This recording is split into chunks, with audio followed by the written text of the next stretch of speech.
If there's one thing about me, it's that I have really dry skin, and it gets worse in the winter months. There are so many products out there that claim to help, but I like to stick to the trusted, reliable solutions that are simple yet effective to help relieve symptoms that are common in the winter season. For 125 years, Vicks has been a trusted solution for relief when you need it most to get back to being you. I used a Vicks humidifier for my kids when they were little, but I haven't used one for myself since I was a child. And what I noticed in the last couple of weeks was how dry and cracked the inside of my nose got, so I had the chance to try the Vicks Cool Relief Humidifier with the combination of Vicks VapoSteam and VapoPads to deliver a cool, medicated mist that eased the dryness and cracking. Plus, I noticed my lips are less chapped too. If you are suffering from a cough, Vicks VapoSteam, a cough suppressant that uses camphor, provides medicated mist all night long. Find the Vicks Cool Relief along with VapoSteam and a variety of VapoPads on Amazon. There is a special offer on Amazon on the Vicks Cool Relief Humidifier where you can get 20% off your purchase. Just go to Amazon.com and search Vicks VUL600 Cool Relief Humidifier. It has a blue tank with white in the center. Be sure to click the coupon to get the discount. You need this for wintertime comfort. You can't have a life that's just perfect and happy. How would you even know if it's perfect and happy if you don't go through some shit? And I think going through some shit is what gives you those really juicy chapters in that book of yours called Life. They're just chapters. They don't define you. They're not your whole story. You kind of have to figure out how to look at them and laugh at them because there's nothing to be ashamed of. You're listening to Make Some Noise Podcast, episode number 646 with guest Heidi Clements.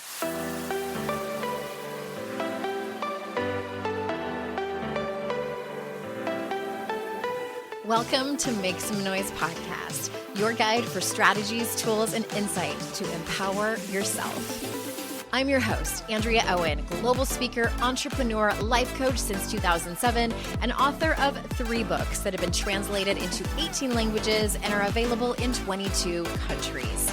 Each week, I'll bring you a guest or a lesson that will help you maximize unshakable confidence, master resilience, and make some noise in your life.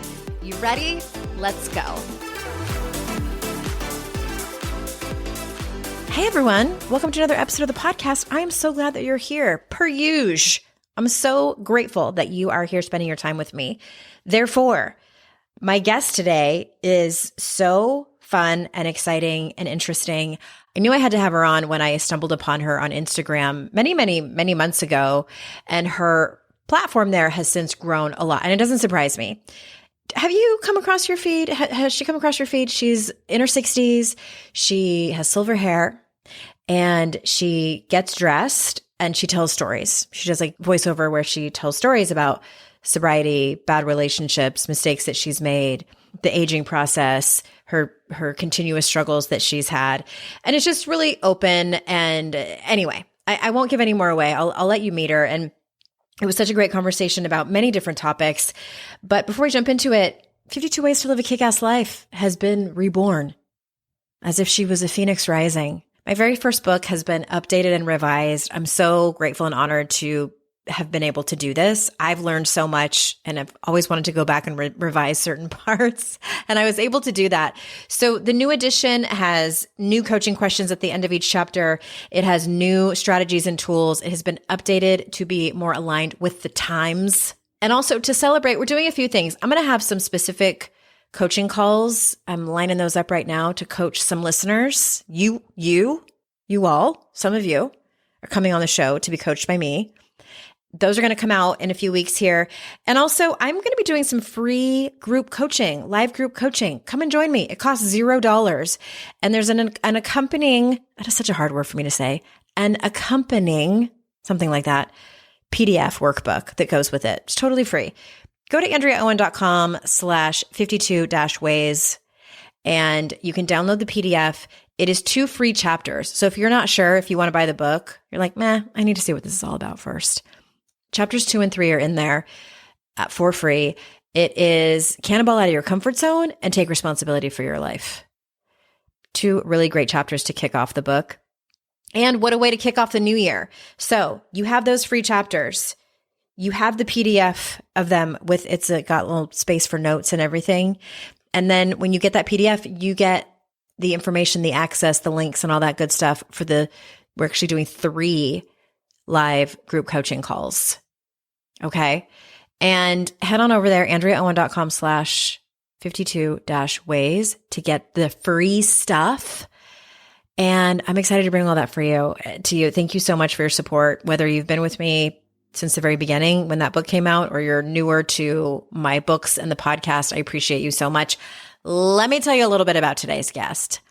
Heidi Clements is a writer and social media creator, a job she discovered in her 60s. Heidi began her career in news in New York City, then shifted to entertainment news in Los Angeles before finally fulfilling a dream of becoming a scripted writer. While she waits for the industry to realize they need more shows and movies about women in their 50s, Heidi uses her platform to speak to women of all ages about life and the pursuit of happiness when you aren't doing what society tells you is normal or at times even acceptable. So without further ado, here is Heidi. Heidi, thank you so much for being here. Thank you for having me in your beautiful home. Even though I'm not in your home, I can see your home. It looks quite lovely. You can see my bedroom. It's new for me because the vast majority of the podcast episodes were recorded in my other house when I was married and I had my dream home office. And now that I moved, it's my bedroom and my office, which I welcomed it. I'm like, if it means that I get the freedom that I get, then I'm good with that. So this is relatively new for me. And I'm excited to have you on because we connected on Instagram and I've been following you for quite some time, like before the massive following that you got over there. And I was always just intrigued. Who isn't intrigued by storytelling? And also hearing from a woman who's over 50. Like, let's start there because we don't see that a lot. And I realize like most of the women that I follow are not over 50. And so, you've become kind of a pro-aging advocate. So where did that start? Like, did you like wake up one day and decide that you were going to do this? Or did you realize as you were posting on social media? Like, tell us the origin story of that. I didn't decide on any of this. And I think that is actually the greatest lesson in all of this is to do something that you love and not worry about the outcome, because what you think is going to happen is never going to happen. It's always going to be something different. I was a writer on a sitcom and I was posting, the pandemic hit. Yep. And everybody myself included, started wearing sweatpants. Mm-hmm. And I had 30 sets of sweatpants. And one day I just realized like, we've got to start getting dressed again. And so I started posting my outfits on Instagram with the hashtag just get dressed, because you'll feel better about your life, even if you're just going to the couch, no matter what. And my friend Krista Allen, who's an actress, said, I really think you should start posting on TikTok. And I was like, fuck no, those girls will eat me alive. Mm-hmm. But I did. And they didn't eat me alive. They actually embraced me. And my friend Krista said, you're posting outfits. I think you should start telling some stories and giving some advice because you have the best advice. And I started doing that and I started going viral and things started blowing up and I started gaining a huge audience. And then the next thing I knew, I started posting on Instagram because my TikTok views kind of went into the toilet. Yeah, their algorithm sucked all of a sudden. It's the worst. And so I started posting on Instagram, the same thing. And I grew from 4,000 followers who never paid attention to me to 700,000 followers in like a year or less. Mm-hmm. And now, of course, TikTok's back. Now TikTok's exploding again on my page. And somehow 2 years later, 1.6 million people are following me. And I find that insane. In a million years, if you told me that I would be called an influencer, which I like to call myself a creative, but that I would be that word pretentious. Influencer on social media at 64 years old with that many followers, I would have laughed in your face. Well, okay. So let's talk about the TikTok demographic for a minute. And even really a lot of your following on Instagram, you mentioned is Gen Z, is you said women under 35. Why do you think that is? Because I think, maybe my generation in particular, we weren't great about, some of us have always stood up for ourselves, but we really kind of followed the rules, Mhm. and, get married, have 2.5 children and all that sort of jazz. And I feel like it's our job to fix that. Mhm. And so I think Gen Z is the first generation that I've noticed that is just saying no Mhm. to the patriarchy. Now, I think Gen X and the other generations did much better than baby boomers did. But I think it's Gen Z that's really like, hey, we would like to know how to feel better about the things that we've been told we're supposed to do and don't want to do. This is TikTok, 28% 18 to 24, 36% 25 to 34, 18% 35 to 44, and only 8% are 55 and over, which Really? is fascinating to me. And then on Instagram, it's 65% are under 40, and the rest are 40 to 50, and then only like I think 8% or 12% are over 50. That's fascinating. Yeah, so I just think young women are when I was growing up, you never asked somebody my age for advice. You're old, man. I Well, and don't. just the accessibility, like it was really only like family members. Yeah, you didn't have but you wouldn't seek out the advice of somebody older because you thought, well, it's almost like I was talking about this the other day. It's almost like when you're young, you think there's young people, and then you think like old people were actually born old, like they Right. came old. Yeah. You don't Their realize whole that they're the existence has been same old. 18-year-olds that you were, that they're here for the first time too, that they've been through all this. Like it's almost like you think they just came here at 50. Right. Like there's two lives. You die, then you Yes. come. And so you would never seek out the advice of someone that age because you can't even picture yourself getting to that age. And I think because of social media, because you see all these things you're supposed to be doing, all these ways you're supposed to look, that you're just desperate to know that it's going to be okay if you're not marching to the beat of that drummer that everyone tells you is the patriarchy tells you is the only way to live. You must get married, you must buy a home, you must have children, you must. And it's like a lot of us, no, thank you. Well, because when I think about, like we were just talking about the people that were older than us, like we probably would never ask them for advice and wisdom unless they were doing what we probably secretly wanted to do or be. So like we always hear that sort of trope of the cool auntie who she didn't have kids and she smoked cigarettes and she would like buy us beer when we were under 21, like that kind of character. Maybe, That is but you like got to remember that that character was called crazy, and an old maid was not brought to you as anything cool. It wasn't presented to you as a way to be. It was presented to you as a failure. negatively. So you probably For wouldn't us. seek that out. And there was nowhere you would see those women because they certainly weren't on TV And if or talked they about it. were spun as a joke and a punchline. Yeah. Hmm. So, I think that because Gen X is now saying, hey, wait a minute, why has my entire life been a shame And a lie. spiral, been a lie? Mhm. I think because they're talking about it now, they're talking Mhm. about menopause and they're talking about all of those things that the younger generations are like, oh, thank God. I mean, most of the Mhm. comments I get from younger people are, you make me less afraid to get old. Mhm. I want to ask about that. We take a quick ad break and we'll be right back. As expensive as everything is right now, plus the holidays, finances can feel stressful. Life doesn't happen bi-weekly, so why should your paycheck? The money you earn can be in your hands today with Earnin. Earnin is an app that gives you access to your pay as you work, up to $100 per day or up to $750 per pay period. Just download the Earnin app and verify your paycheck. Then access up to $100 a day as you work and leave an optional tip. Any money you access plus tips are automatically repaid from your next paycheck. You can use Earnin to pay for holiday gifts for your kids, plane tickets to go see loved ones, tickets to a show that your parents have always wanted to see, or an unexpected speeding ticket. Maybe that one is just mine. Make Earnin a part of your financial routine and join Earnin's over 3.5 million customers who say things like, when I think about Earnin, I think about financial stability, security. It gives me a lot of peace of mind.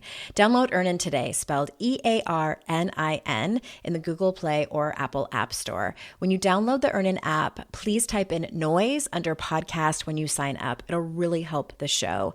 Noise under podcast. Subject to your available earnings, location, daily max, and pay period max. See earnin.com/TOS for details. Earnin is a financial technology company, not a bank. Bank products are issued by Evolve Bank and Trust, member FDIC. Today's podcast is sponsored by strawberry.me. Are you feeling like life's gotten a little chaotic, or maybe you're stuck in neutral when you'd rather be hitting the gas? Let me tell you about strawberry.me. Working with one of their personal coaches might just be the game changer you need to finally start moving toward the life you want. Here's how coaching can help. 1, you find clarity. Cut through the noise and get clear on what really matters to you.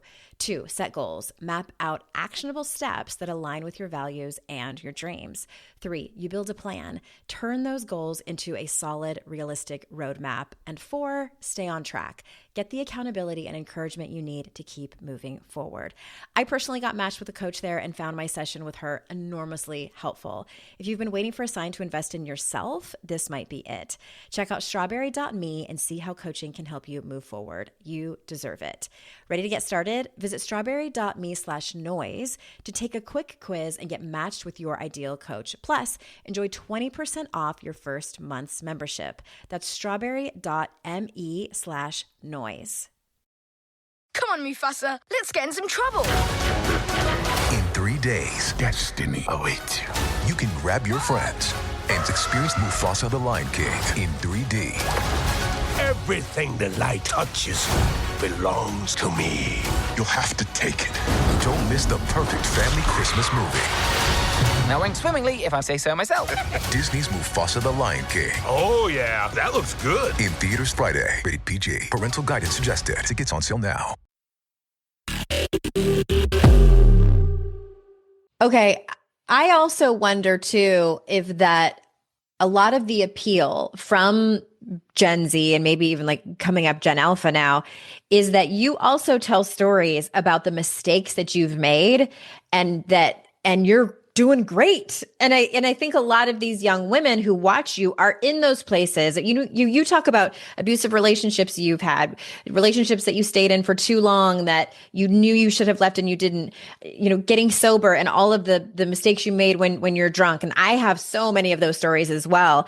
And what I have seen is that the women who are considerably younger than me, the women in their 20s or early 30s, they're the ones who I see such a look of hope on their face. Like, because if they're in it, like if they're in that depths of despair, they're like, oh, there's a chance I'm not going to be a complete failure just because of this one circumstance. Do you see that a lot? Yeah. And I also think the problem is that the difference between me and somebody who's in that position is I have no shame about what I've done. Mm-hmm. Just absolute zero shame.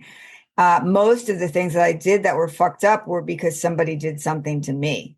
And you know, reacting. My childhood was an unnurtured disaster. I became an alcoholic. Mm-hmm. I let shitty men into my life. I ended up, having to get an abortion. I ended up being an alcoholic, except for the abortion, that probably was half my fault. But I don't have any shame about screwing up. That's part of life. You can't have a life that's just perfect and happy. How would you even know if it's perfect and happy if you don't go through some shit? Yeah. And I think going through some shit is what gives you those really juicy chapters in that book of yours called life. Mm-hmm. They're just chapters. They don't define you. They're not your whole story. You kind of have to figure out how to look at them and laugh at them because there's nothing to be ashamed of. You didn't murder anybody. That you should be ashamed of. Right. Maybe a little bit. Maybe a little bit. Depending on who it is. But well, I want to kind of back up a little bit and talk about if you could tell us about your experiences on self-acceptance and aging and beauty, because you come from the entertainment industry. Like you've worked on, huge movies and things like that and been a writer. And that's not easy to work in the entertainment industry when you're surrounded by what is supposed to be perfection because it's going on TV. So how did your experiences in Hollywood influence your views on aging and self-acceptance? Well, sadly, I think, the most beautiful women in the world who are actresses are the most insecure. And so watching that from the sidelines was pretty eye-opening, and also gave me the ability to not care so much about what I looked like since I was a writer and not on camera, and thinking like, wow, I don't ever want to feel people are staring at me and only care about what I look like. And the acceptance of the things that I didn't like. I mean, I still deal with pretty severe body dysmorphia. I hope it goes away one day. It's better than it used to be, but it's, I threw my scale out, but I still pay attention to it. But as far as like wrinkles and my neck that I used to hate and all of that, I just kind of woke up at 60 and was like, wow, I am so tired of giving this space and energy. Who cares? Like, who the fuck cares? And I think if you could, social media is a problem for that, because all it does is promote beautiful people and makes you feel small and makes you feel shitty. And I think if your social media is doing that to you, get away from it. At the end of the day, it doesn't matter. People say to me now, like, oh my God, you've never looked better. It's like, yeah, because I've never been happier. Yeah. It's what's on the inside that's coming through me on the outside. Like if you take a picture of me and you're like, oh, do you want to see? I'm like, I don't give a fuck. Post it. I don't care if I look like the Hunchback of Notre Dame. What do I care? Like, I don't care anymore. I just don't care. It's such a waste of time. Like, am I going to be on my deathbed and say like, oh, I'm so glad I fit into those size 2 pants, and that selfie I posted didn't show my real neck? Like, who cares? Shut the fuck up. Leave us alone. You've been picking apart women. You pick us apart from birth until death. Leave us alone. Just leave us Let us alone. live our life. Yeah. Well, I'm curious about that, like the nuance of it. And I think we hear a lot that we get to a certain age. We hear this a lot from older women. You get to a certain age, and then that's where the confidence really starts. You just stop giving a fuck what other people think. Looking back, do you think that there is something that like a mindset that you could have adopted that would have sort of like jump-started that feeling and that belief around confidence and not caring? Or do you think you had to get to a certain age? I mean, I talk about it in hopes that I could kickstart some young people into loving themselves, because that's really the secret, is loving yourself. But I had an interesting childhood, and I was an alcoholic until I was 40. So I was kind of behind. I didn't really start paying attention to who I was until I turned 50, to be honest. So I think you have to. Yeah, I think it could happen at any age. I know a lot of young women that love themselves and are accepting of their lives, and it's a fight. You're fighting the entire system. The patriarchy is very strong, There's a reason Roe v. Wade was overturned. It's not because they want babies, they want to control us. It's very hard to love yourself against this world that we live in. But it is a radical self-love is what will save you, because none of the other stuff matters. For me, it was like a light switch went off when I was 60, because my friends were all at a birthday party I had, and they were all so openly loving of me and telling me what I meant to them and how important I was to them in their lives. And it was a real turning point for me. But to be honest, my social media journey has been my own therapy for me. It has therapized me into a better person, into caring about the things that matter, because, every day it might feel like I'm talking to you, but I'm talking to myself every day. Those lessons have been invaluable for me, because I go on the journey every day. I go on a journey with you, not for you, but also with you. Yeah. And that's been the biggest revelation for me, is talking about all this stuff and understanding, why I am who I am. A lot of people don't bother trying to find that out, which I find insane. Like, your whole purpose here is to be here. Right. So don't you want to know the most important person you're here with? Yourself? Yeah. But I a think lot some of people people are don't. They afraid. want to put Yeah. their head down. They want to do the job. They want to raise the kid. And then they wake up and they're like, wow, that sucked. Yes. I know those people. And I think I don't think that's anybody listening to this show, but I think that there's some people listening who they're in relationships with those people, or that's their siblings or their parents, and it can be hard to tolerate that and not want to change them. I'm curious what your definition of this is. Kind of an gigantic existential question, but because self-love and radical self-acceptance are the terms that get thrown a lot in the personal growth spaces. How would you describe that? Like, if someone said, I have no idea what that even is, or if English wasn't their first language and you had to explain it, how would you describe that? It's embracing the good, the bad, and the ugly of who you are. I was an alcoholic. That's okay. You can still love yourself. I feel fat. That's okay. You can still love yourself. Be good to yourself. Be kind to yourself. It's embracing all the things about you that you think are wrong and understanding what makes yourself tick. Like, you really have to. People say to me all the time, like, I feel this way or I feel that way. And, I'm depressed all the time and I feel anxious all the time. And I say, well, you have to figure out why. You have to go back in your life to where it all started, because I think all of it's from childhood. And you have to figure out what's triggering you and why you feel the way you feel. You don't just wake up depressed. You don't you say, like, I'm not where I thought I was supposed to be. Okay, well, where did you think you were supposed to be? And why do you feel that way? Who told you that? Yeah. Go back and look at that. That's radical self-love to me, is not just blaming yourself for the things that are going on in your life, but really looking into where you are and why you are where you are. There's explanations for everything. Take a minute, go do some research. Find out who you are. If you find out who you are, you'll be so much happier.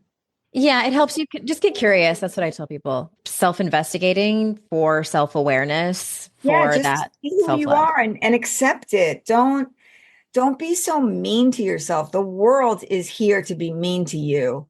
Be the one person in your life that doesn't bully you. Don't be your own bully. It's a terrible thing to do. Like, all your words have power. I'm too fat. I'm stupid. I'll never have a job. The universe is like, okay, if that's what you want, let me give you more. And I believe that. Yeah, words are powerful. Words definitely are powerful. You talked in the very beginning about how you decided when the pandemic set in, like, it's time to get dressed. And I know that that you love fashion. That's evident. So how do you see style as a form of self-expression and empowerment? It's, I think, especially as we age. For me, style is confidence. Anybody can wear anything they want if they're confident in it. It's not about, can I get away with the latest trend? I don't give a fuck what the trends are. Yeah. I don't. Someone wizard is sitting up there saying skinny jeans are in. It's just, wear whatever you want that makes you feel confident. And style is, to me, carving out a piece of you that's a little different than everybody else, which is part of wearing what you want to wear because you feel confident in it. I do love fashion. I wish more people would thrift. I wish I would thrift more. We're in a real terrible situation clothing wise in this country. Shopping is my drug of choice. At least at the moment. Yeah. Yeah, but I just think it's such an expression. It's like you're the painting and you get to make a new one every day. You feel so good when people say, like, oh my God, I love what you're wearing. It makes you feel good. It's like an excuse to get compliments. And if compliments are wrong, well, then I don't want to be right. Yeah, Girl, just make same. me feel good. Yeah. I just, so when I left my marriage, I decided that was going to be one of the things that I did, was because I think for most of my adult life struggled in this area, because I look back in high school Crazy, and because you're gorgeous. oh, thank you. I think I struggled because like I wanted to fit in and belong like everybody else. And so I dressed as I thought that I should, like as my friends did. So it was always just very trendy. And I'm from Southern California, so I just kind of stuck to that. And it's not that I disliked what I was wearing, but it was just sort of easy. I took the easy way out. And I was talking to someone recently, and I was telling them the kind of music I liked in high school, and I was obsessed with Depeche Mode and the Cure. And they said, "Oh, were you like a goth chick?" And I was like, "I was emo, but you wouldn't have known it, because I didn't dress like that." And I don't think I would be that extreme as like a traditional like, like 90s goth kid, but elements of it, absolutely. But so for years, probably for 20, 25 years, my signature nail color, I mean, I'm wearing like a dark cherry right now, which is unusual. My signature color has been black forever. Always had black nails. And I'm like, and it's interesting too, when I would do photo shoots for my job, that's when I would dress how I really wanted to dress. And I'm like, why am I not just doing this in my everyday life? Yeah. So when I left my marriage, I was like, you know what? I'm going to lean into this. And so it was about a year and a half ago, and I started doing it. I have never received more compliments. I've never felt better. And I don't care that like my weight is what it is. And then I've been dating someone for a few months. And so I'm actually getting taken out on dates. One of the best things in the world is not only getting complimented by the person I'm going on dates with, but we went to this concert, and the usher, she was like, it was a woman. She stopped me and she pulled me aside. She's like, "You are the best dressed person here." And I was like, "Oh, do I get an award?" Like, I was so excited. Yeah, women should compliment women all the time. Those are my favorite. I would rather get a compliment from a woman. Yeah, I don't care what men have to say in general. They're just so genuine. Yeah, the compliments from women. Yeah, it's always sexual. It's never like an actual compliment. I mean, that's a grand generalization. I get it. But I think what we learned from this story is that husbands suck, because you probably weren't dressing the way you wanted or felt good about yourself because of whoever you were married right, to. Exactly. It was that, and also like just the comfortableness of like, motherhood and like all of that stuff. But I never made it a priority, because for one, I just didn't think that it was worthy, like to spend the money on it and the time. And it's like, what difference does it make? And the person I was married to probably wouldn't care anyway. And all those excuses. Isn't that crazy? Basically, you didn't think you were worthy of feeling good about yourself. That is the problem. And that is so many women. Yeah. Like, your job here is not to care about yourself. It's to care about everyone else. Yeah. To raise babies, to raise your husband, to take care of the family. It's fucking nuts. It's like bananas. We were not put here to live someone else's life for them. Or their preferences. Mm-hmm.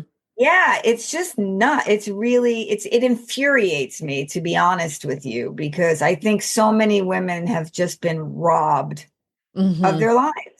Yeah. Just robbed. I'm making up for it now. We need to take one more quick ad break, and when we come back, I want to ask you about your definition of success. So we'll be right back. This episode is brought to you by AWS. Amazon Q Business is the new generative AI assistant from AWS. Many tasks can make business slow, like wading through mud. Help! Luckily, there's a faster, easier, less messy choice. Amazon Q can securely understand your business data to help you streamline tasks, like summarizing quarterly results or doing complex analyses in no time. Q got this. Learn what Amazon Q Business can do for you at aws.com/learn more.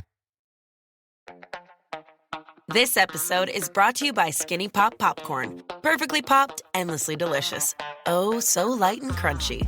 Skinny Pop Original Popcorn is the snack you've been searching for. Made with just 3 simple ingredients: popcorn kernels, sunflower oil, and salt. Snacking never felt or tasted so good. Perfectly popped, endlessly delicious. Give yourself permission to snack and pick up Skinny Pop Original Popcorn today. So, you want to be a marketer. It's easy. You just have to score a ton of leads and figure out a way to turn them all into customers. Plus, manage a dozen channels, write a million blogs, and launch 100 campaigns all at once. When that's done, simply make your socials go viral and bring in record profits. No sweat. Okay, fine. It's a lot of sweat. But with HubSpot's AI-powered marketing tools, launching benchmark-breaking campaigns is easier than ever. Get started at HubSpot.com/marketers.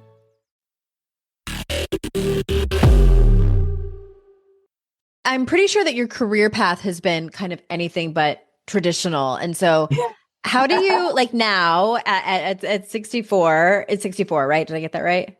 Yes. How do you define success for yourself? And like, what lessons have you learned along the way? I mean, success for me would be to stop worrying about money. I'm not quite there yet. I've worried about money my whole life and I've never been good with it. And I know people say that money can't buy happiness, but I believe it buys freedom, and freedom is happiness. And I've always been in charge of my own life, my rent, my bills, and all of that. So success to me would be to never have to think about money again. I think I've been successful in realizing that I don't need what I thought I needed, which is what other people told me I needed. I used to own a really big house that I don't know why, because I didn't use 3 of the 5 rooms. And I now, I've gone from a 4-bedroom to a 3-bedroom to a 2-bedroom to a 1-bedroom to 1 room. And I'm happier here than I've ever been. Success to me is having really good people in your life. Yeah. To having your health, to having financial freedom, whatever that means. I don't need millions. I just want to not worry about paying a bill. It's to having people who love you and support you and stand up for you, whether that's your family or your found family. Those are the things that to me are successful more than a job or, I don't know. I've done the jobs that I thought mattered and they don't matter that much anymore now, like becoming a scripted TV writer was such a huge dream of mine. And I did it and I'd like to do it again. But if I don't, that's okay. Success to me is being happy every day. Really understanding how important it is to chase joy and not all the other things. That to me is success. I love that. Chasing joy and doing the things that make you feel alive. Like that's, if I could tell younger women anything, it's like follow the things that make you feel alive. And if you're in a relationship with someone who doesn't not only like doesn't equate that to you, but doesn't encourage it, because I've been in that relationship too. Yeah, we all have. Yeah, we all have. If you're thriving and doing well as a woman, it's sometimes very threatening to your partner if they don't feel that way. And rather than build themselves up, they'll do everything to break you down. I was a total narcissist magnet. So that's what I did over and over again. Yeah, I think a lot of us have done that. I want to, before we go, I want to ask you, because we have a decent amount of people that listen to the show who are in recovery or are thinking about it. Can you kind of just like briefly tell us your sobriety story? Most people's bottom is like this insane story that they were like, and that's the last drink I ever had.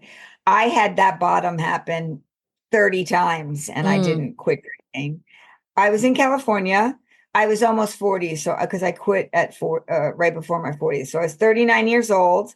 I was a writer at Access Hollywood. I had a really high profile job. And I got up one morning and decided to have a drink before I went to work. And that was it.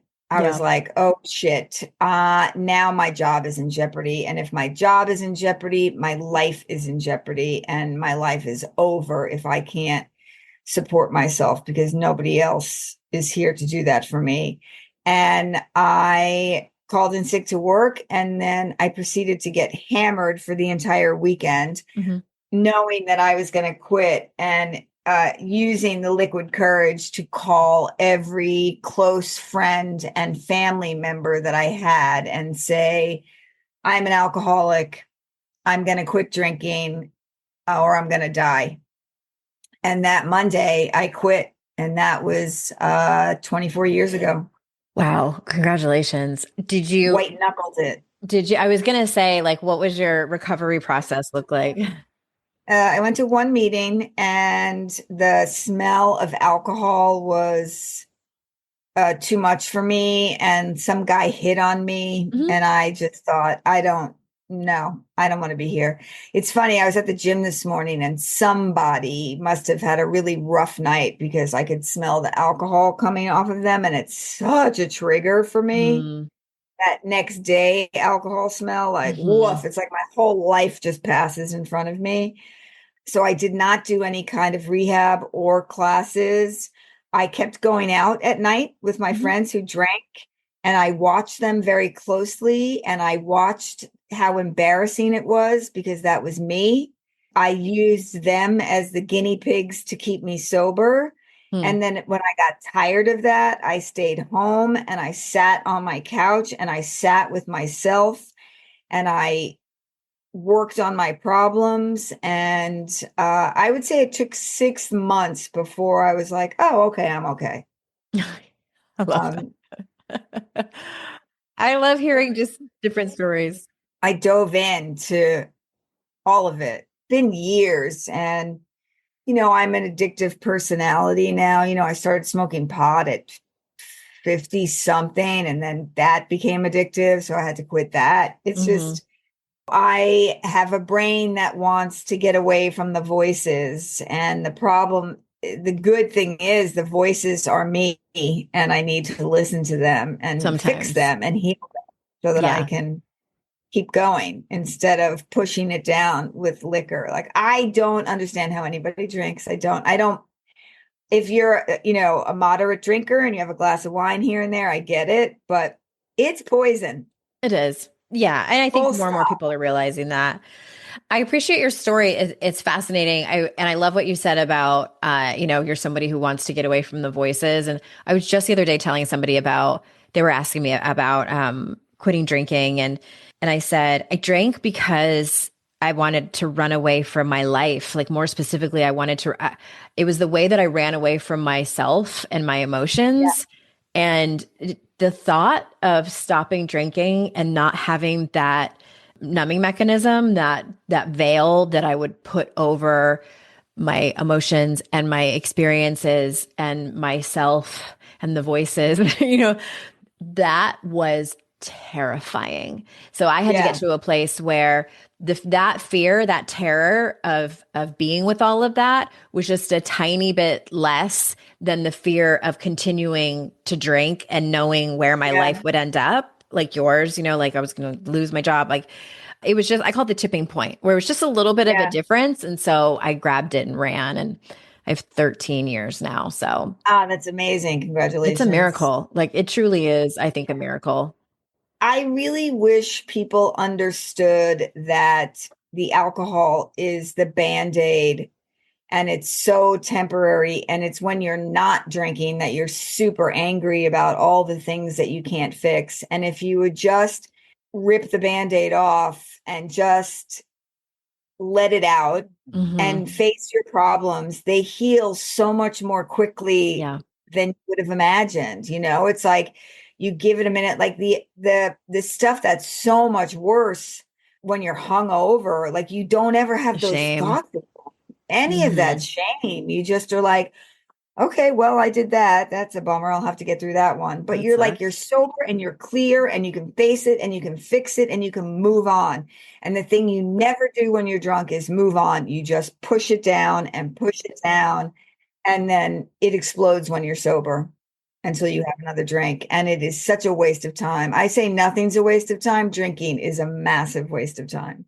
The cycle of drinking, like the chronic obsession. That is a waste I agree. of time. It's a terrible hamster wheel. I wouldn't wish on anyone.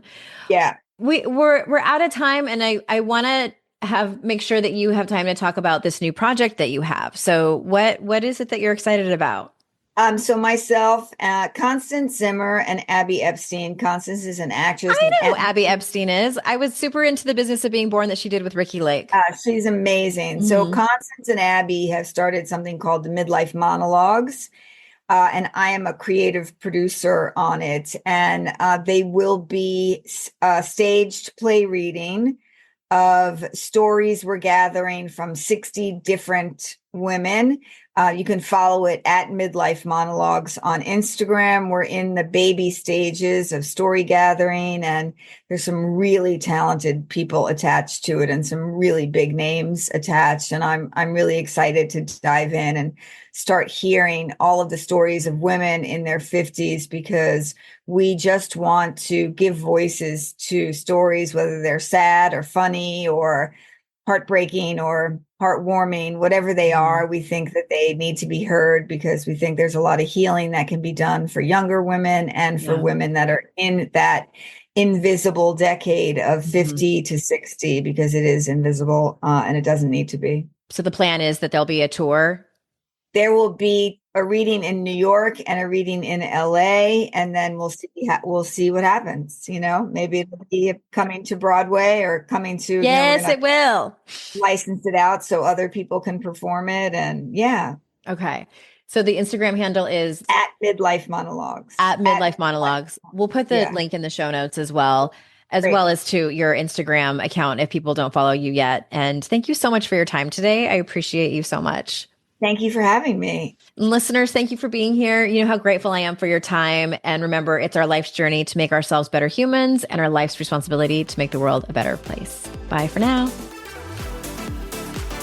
Hey everyone, thanks again for listening. I would be so incredibly grateful if you haven't done so already, if you could leave a review of this podcast on Apple Podcasts. Super easy if you already listen to your shows over there. But if you don't, or maybe you have the app on your phone, but you listen to the show on a different app, if you could leave a review for this show, it matters so much. I wish I could express how much it matters. I also wish that it didn't matter so much, but alas, it does. So if you haven't already, please go review and rate the show. It would mean so much to me. And thank you so much. I hope you have an amazing day.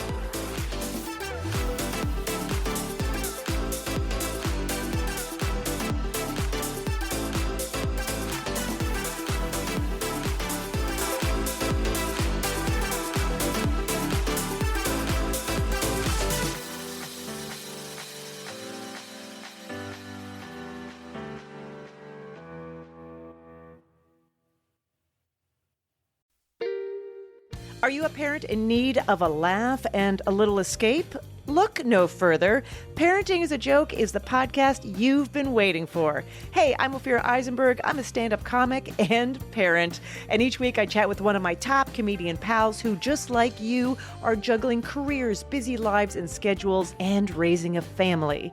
You can expect candid stories, hilarious mishaps that happen on stage and at home, and just a lot of laughs. There's no expert advice here. Well, actually, sometimes a good idea does sneak its way in, but mostly just pure, relatable fun to remind you that we're all in this parenting adventure together. New episodes of Parenting is a Joke drop every Tuesday, so tune in, get ready to laugh, unwind, and maybe even feel a little bit better about your own parenting. Because sometimes that's exactly what your therapist, pediatrician, and bartender ordered. Subscribe now on your favorite podcast platform.